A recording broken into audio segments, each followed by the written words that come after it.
જ્યારે મેં આ ડિજિટલ બિઝનેસ સ્ટાર્ટ કર્યો ત્યારે મને પણ ડર લાગતો હતો. સો મેની થોટ્સ આવતા હતા કેમ કે મને સોશિયલ મીડિયાનું નોલેજ જ નહોતું. તેથી મને થતું can I really do this? શું મને આવડશે? તો હું સ્ટાર્ટ કર્યા પછી નહીં કરી શકું તો? બટ પછી હું સમજી ગઈ ડર તો નોર્મલ છે. કોઈ પણ નવી વસ્તુ સ્ટાર્ટ કરતી વખતે ડાઉટ્સ આવશે જ, પણ ગ્રોથ તો ડરની પાછળ જ છે.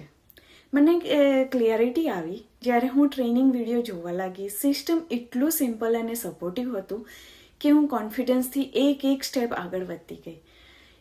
સ્ટાર્ટ કર્યું ત્યારે હું નર્વસ હતી, પણ હું એક્શન લેતી ગઈ અને આજે હું ફૂલ કોન્ફિડન્સ સાથે આ બિઝનેસ ચલાવી રહી છું.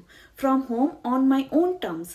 આજે હું જોઈ રહી છું કે ફિયરને ઓવરકમ કરવું હોય તો પહેલાં સ્ટેપ લઈને આગળ વધવું પડશે, જેનાથી તમને રાઇટ ઇન્ફોર્મેશન મળશે અને ત્યારે તમે